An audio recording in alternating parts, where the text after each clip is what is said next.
Hello student, welcome to you in this YouTube channel. तो फालतू time waste नहीं करते हैं और शुरू करते हैं आज का हमारा वीडियो के टाइटल से आपको पता चल गया होगा ये वीडियो किस पे बेस है। तो ये वीडियो है introduction of not for profit organization, यानी जो अकाउंटेंसी की क्लास 12th का जो फर्स्ट चैप्टर है, हम उस चैप्टर को इस वीडियो में डिस्कस करेंगे। तो शुरू करते हैं हमारा ये वीडियो। पहले बात करता हूँ चैप्टर की हेडिंग की। तो चैप्टर की हेडिंग है accounting for not for profit organization. तो यहाँ मैं पहले आपको कुछ समझा देता हूँ कि नॉट फॉर प्रॉफिट ऑर्गेनाइजेशन होता क्या है।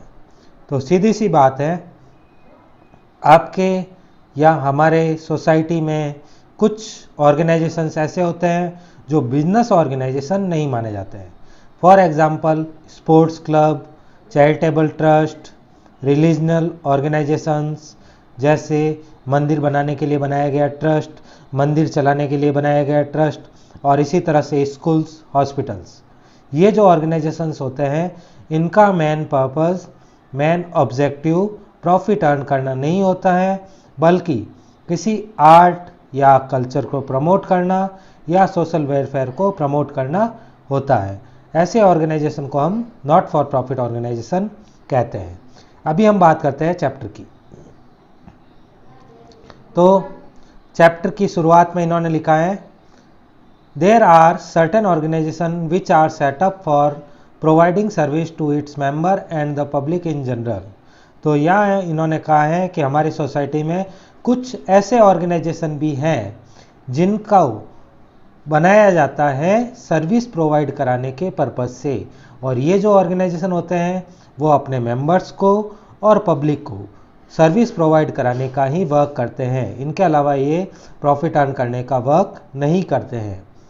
सच organisations include club, charitable trust, charitable institutes, schools, religious organisation, trade unions, welfare societies and society for the promotion of art and culture. यहाँ मैंने अंडरलाइन किया है कि ऐसे कुछ इंस्टीट्यूट या ऑर्गेनाइजेशन के अगर एग्जाम्पल की बात करें तो वो है club, charitable institute, schools, religious organisation, trade union, welfare society and society for promotion of art and culture. तो जैसे मैंने कहा, स्पोर्ट्स क्लब किस लिए बनाया जाता है? स्पोर्ट्स को प्रमोट करने के लिए। तो इस तरह से ये एक नॉट फॉर प्रॉफिट ऑर्गेनाइजेशन हो गया। चैरिटेबल इंस्टीट्यूट जो होते हैं वो किसी चैरिटी के थ्रू वर्क करने के लिए काम करते हैं। स्कूल्स एजुकेशन प्रमोट करने का वर्क करती है, एजुकेशन प्रोवाइड कराने का वर्क करती है।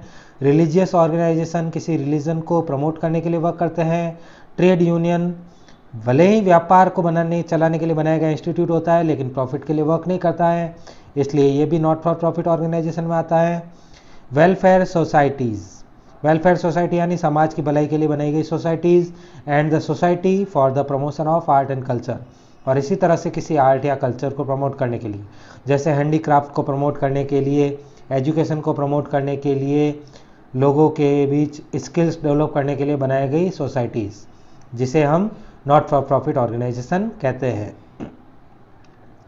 आगे कुछ मैंने हाईलाइट किया हुआ है जो इम्पोर्टेंट है, वो ये है, these organization have services as the main objective and not the profit as is the case of organization in business. तो यहाँ ये बात कर रहे हैं, जैसे बिजनेस ऑर्गेनाइजेशन का मेन पर्पस प्रॉफिट अर्न करना होता है, उसी तरह से ये ऑर्गेनाइजेशन का मेन ऑब्जेक्टिव प्रॉफिट अर्न करना नहीं होकर लोगों को सर्विस प्रोवाइड कराना होता है। आगे ये बात कर रहे हैं, normally these organisations do not undertake any business activity and are managed by trustees who are fully accountable, या accountable का मीनिंग है responsible to their members and the society for the utilization of the fund arised for meeting the objective of the organization। तो यहाँ ये बात कर रहे हैं कि नॉर्मली जो ये ऑर्गेनाइजेशन होते हैं किसी भी प्रकार की बिजनेस एक्टिविटी को अंडरटेक नहीं करते हैं, किसी भी प्रकार की बिजनेस एक्टिविटी में इन्वॉल्व नहीं होते हैं, and are managed by trustees. इनको किन के थ्रू मैनेज किया जाता है? तो इनको ट्रस्टीज़ के थ्रू मैनेज किया जाता है, who are fully accountable to their members. और ये जो ट्रस्टीज़ होते हैं वो क्या होते हैं? वो अपने मेंबर्स के लिए, यानी जो भी इस ऑर्गेनाइजेशन के मेंबर्स हैं उनके लिए फुल्ली रिस्पॉन्सिबल होते हैं अपनी हर एक एक्टिविटी के लिए। तो यहाँ इन्होंने बोला हु आर फुल्ली अकाउंटेबल और responsible to their members and the society for the utilization of fund arrived for meeting the objective of the organization. और इनमें जो भी पैसा या फंड इकट्ठा होता है या फंड जनरेट होता है, मतलब सोसाइटी के जो मेंबर होते हैं वो क्या करते हैं, आपस में पैसे इकट्ठा करते हैं, और इससे जो फंड जनरेट होता है ना, वो कहाँ काम आता है, वो सोसाइटी के या जो भी ऑर्गेनाइजेशन बनी हुई है उसका जो ऑब्जेक्टिव है, चाहे वो सर्विस प्रोवाइड कराना हो, चाहे वो वेलफेयर हो, चाहे किसी भी आर्ट, कल्चर, नेचर, इन्वायरमेंट या किसी भी तरह के रिलीजन को प्रमोट करना हो, उन ऑर्गेनाइजेशन को पूरा करने के लिए उस इकट्ठा किए गए पैसे या उस राइज्ड फंड का यूज किया जाता है। आगे ये बात कर रहे हैं, hence there also have to maintain proper accounts and prepare the financial statement which take the form of received and payment account. आगे ये बात कर रहे हैं, they also have to maintain proper accounts, उन्हें भी प्रॉपर अकाउंट मेंटेन करने होते हैं एंड फाइनेंशियल स्टेटमेंट प्रिपेयर करना होता है। जैसे हम बिजनेस ऑर्गेनाइजेशन में देखते हैं, बिजनेस ऑर्गेनाइजेशन में फाइनेंशियल स्टेटमेंट बनती है। जैसे आप बात कर लो P&L अकाउंट की, यानी प्रॉफिट एंड लॉस अकाउंट की, आप बात कर लो बैलेंस शीट की, आप बात कर लो ट्रेडिंग अकाउंट की। उसी तरह से जो ये नॉट फॉर प्रॉफिट ऑर्गेनाइजेशन होते हैं, भले ही इनका पर्पस जो होता है, इनका ऑब्जेक्टिव जो होता है प्रॉफिट अर्न करना नहीं होता है, फिर भी इनको प्रॉपर अकाउंट और फाइनेंशियल स्टेटमेंट मेंटेन करने होते हैं। क्यों मेंटेन करने हैं? Which take the form of received and payment account, income and expenditure account and balance sheet at the end of every accounting period, normally a financial period. तो आगे इन्होंने बात किया है, इनके जो फाइनेंशियल स्टेटमेंट होते हैं उनमें इन्होंने 3 मेन स्टेटमेंट का नाम बताया है। पहला है which take the form of, पहला नाम है हमारा रिसीव्ड एंड पेमेंट अकाउंट, दूसरा नाम है इनकम एंड एक्सपेंडिचर अकाउंट और तीसरा नाम है एंड बैलेंस शीट। और ये कब बनाए जाते हैं? Eight the end of every accounting period, her accounting period के एंडिंग में है। अकाउंटिंग पीरियड क्या होता है? अकाउंटिंग पीरियड का सीधा सा मतलब है ये एंडिंग ऑफ ईयर, जो कब खत्म होता है? नॉर्मली 31 मार्च को खत्म होता है।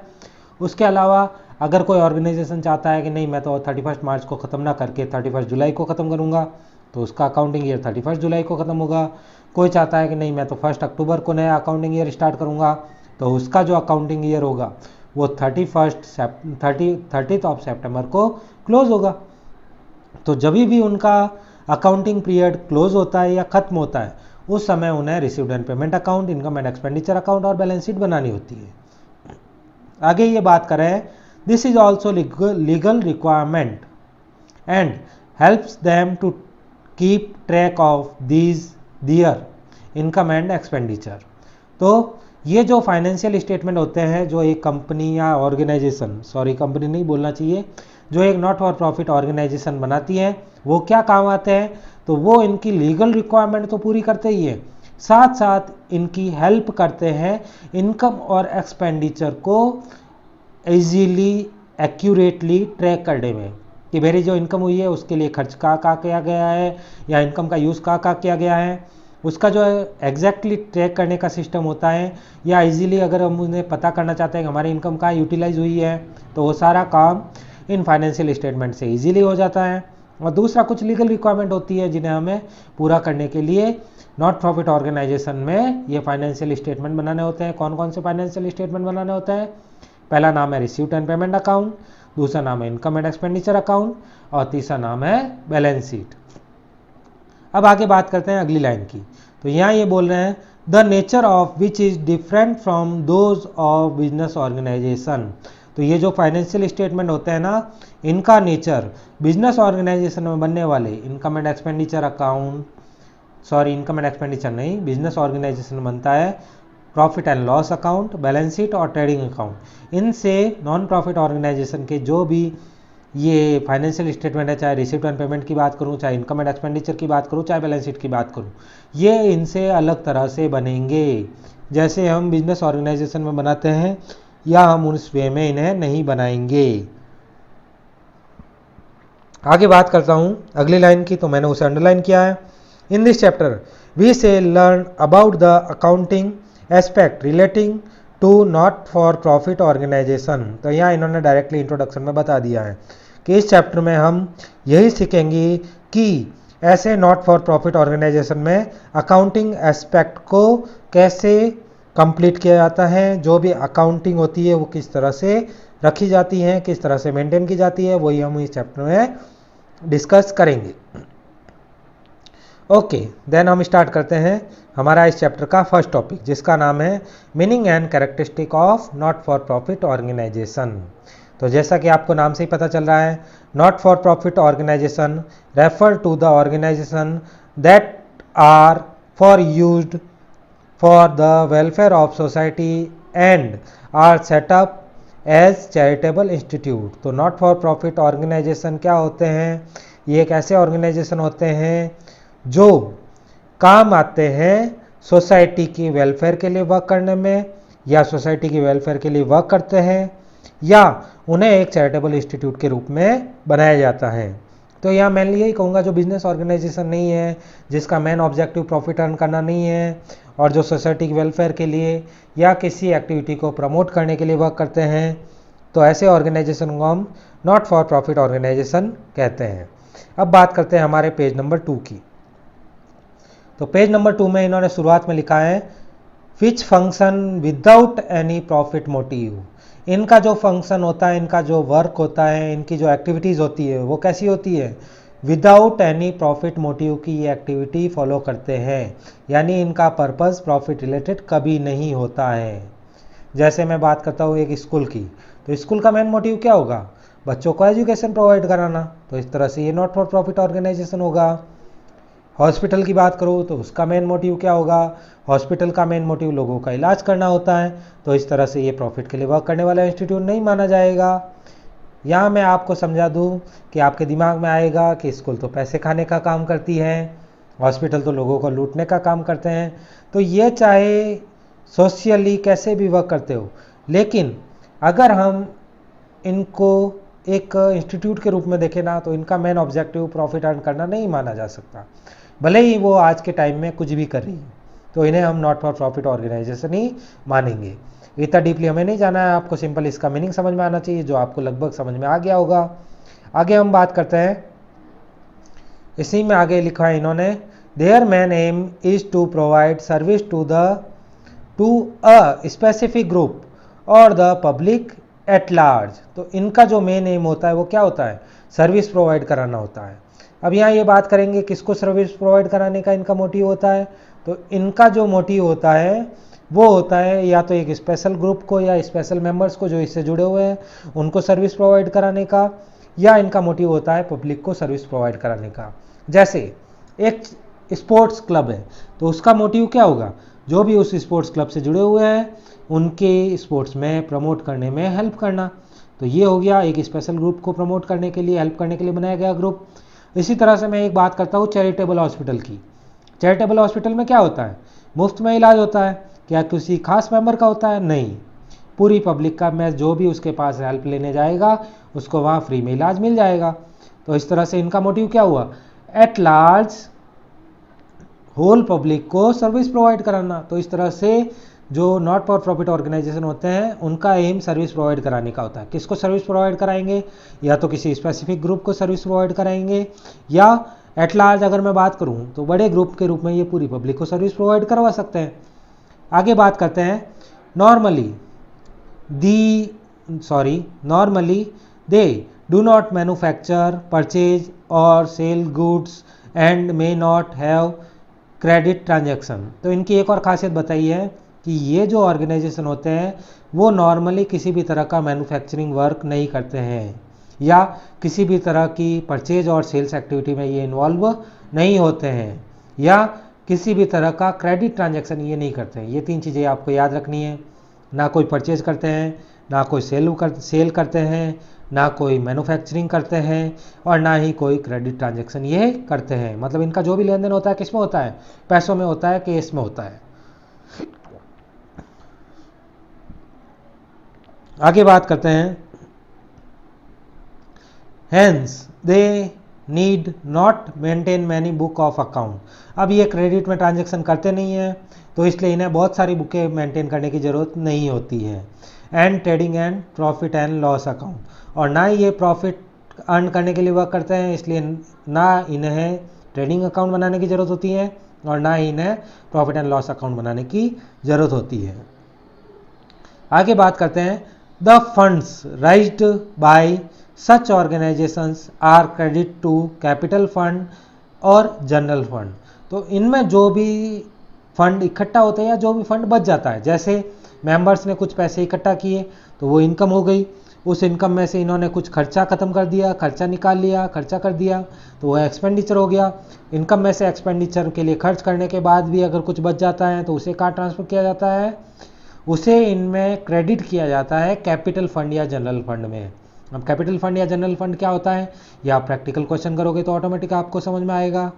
तब तक इनको थोड़ा सा आगे के लिए पोस्टपोन करते हैं। अब लेते हैं आगे की बात। आगे मैंने ग्रीन लाइन से हाईलाइट किया है, मतलब एक काम आने वाली चीज़ है। The major source of income usually are subscription from their members, donations, grant in aid, income from investment ETCs। तो इनके इनकम का मेजर सोर्स कौन सा होता है? नॉट फॉर प्रॉफिट ऑर्गेनाइजेशन की अगर बात करूं तो इनकी इनकम का मेन सोर्स मेनली होता है, number 1 subscription from their members, उनके मेंबर से मिलने वाले रुपए जिन्हें हम क्या कहते हैं, चंदा मिलना। दूसरा होता है डोनेशंस, बाहर से कोई भी जनरली पब्लिक में से डोनेशन कर सकता है। तीसरा grant in aid, grant in aid का मतलब कोई अनुदान या सहायता मिलती है, किससे, गवर्नमेंट से, गवर्नमेंट के थ्रू जो हेल्प आती है उसे क्या कहते हैं, ग्रांट इन एड। और इनकम फ्रॉम इन्वेस्टमेंट, और चौथी इनकम इनकी इनकम का मेन सोर्स होता है जो भी इनके पैसे बचे हुए होते हैं, जो भी फंड इन्होंने इकट्ठा किया होता है वही अपने पास नहीं रख के किसी दूसरी जगह इन्वेस्ट कर देते हैं। तो इनके जो पैसे इन्होंने दूसरी जगह इन्वेस्ट किए हैं उससे जो इनकम हुई है वो इनकी इनकम का चौथा सोर्स होता है। आगे, the main objective of keeping records in such organizations is to meet the statutory requirement and help them in exercising control over utilization of their fund। इनके जो रिकॉर्ड्स या फिर मैं कहूँ अकाउंट्स रखने का, अकाउंट्स मेंटेन करने का मेन अगर ऑब्जेक्टिव की बात करूँ तो वो होता है अपनी लीगल रिक्वायरमेंट को पूरा करना। Statutory requirement means legal requirement पूरी करना। और दूसरा इनका जो ऑब्जेक्टिव होता है वो ये होता है कि अगर ये प्रॉपर अकाउंट मेंटेन करेंगे तो इससे इन्हें हेल्प रहेगी अपनी इनकम के यूटिलाइजेशन में। इनके पास जो पैसे इकट्ठा हुए हैं वो कहाँ खर्च करने चाहिए, कितना खर्च करना चाहिए, कितना फ्यूचर के लिए बचाना चाहिए, ये सारे काम के लिए इन्हें हेल्प रहती है अगर ये अच्छे से अकाउंट मेंटेन करते हैं तो। आगे बात करते हैं, they also have to prepare a financial statement at the end of each accounting period. तो उन्हें हर ईयर के एंडिंग में नेसेसरी फाइनेंशियल स्टेटमेंट बनाने होते हैं। जैसा मैंने आपको बताया था ये 3 फाइनेंशियल स्टेटमेंट बनाते हैं, कौन कौन से, received and payment account, income and expenditure account, और तीसरा इनका अकाउंट होता है जिसे हम कहते हैं balance sheet of not for profit organization. Okay, आगे ये बात कर रहे हैं, and ascertain their income and expenditure and financial position. और उससे वो क्या करते हैं, एसर्टेन करते हैं, अनुमान लगाते हैं, किसका, यहाँ एसर्टेन का मतलब अनुमान लगाना है या पता लगाना है। तो किस चीज़ का पता लगाते हैं कि उन्होंने इस साल कितने पैसे या कितना फंड इकट्ठा किया या कितना इनकी इनकम हुई, कितना इन्होंने खर्च किया, और खर्च करने के बाद इनकी क्या फाइनेंशियल पोजीशन है, कितना इनके पास बचा हुआ है। And submit them to the statutory authority called registrar of society. और बाद में उन्हें ये फाइनेंशियल स्टेटमेंट किसके पास सबमिट कराने होते हैं, तो बाद में उन्हें ये फाइनेंशियल स्टेटमेंट स्टैट्यूटरी अथॉरिटी या लीगल अथॉरिटी जो होती है जिसे हम कहते हैं रजिस्ट्रार ऑफ सोसाइटी, उसके पास सबमिट करवाने होते हैं। तो ये हो गया हमारा आज का पहला topic, meaning and introduction of not for profit organization. अभी वीडियो को ज़्यादा लंबा नहीं करते हैं। अगर आपको अगला वीडियो देखना है या अगला इसके बारे में पढ़ना है तो आप नेक्स्ट वीडियो ऑन कर सकते हो। तो आज के लिए बस इतना ही। Thank you very much for watching this video. अगर आपको हमारा ये वीडियो पसंद आया है और इसी टाइप के और वीडियोस देखना चाहते हो तो हमारे चैनल को सब्सक्राइब कर सकते हो, और इस चैनल पर नेसेसरी आपको अकाउंटिंग से रिलेटेड में इम्पोर्टेंट क्लास 12th के जो भी टॉपिक हैं उन्हें आसानी से समझने में हेल्प मिलेगी। तो इसके साथ ही थैंक यू वेरी मच। एक बार फिर आपका वीडियो देखने के लिए धन्यवाद। मिलेंगे अगले वीडियो में। Bye bye.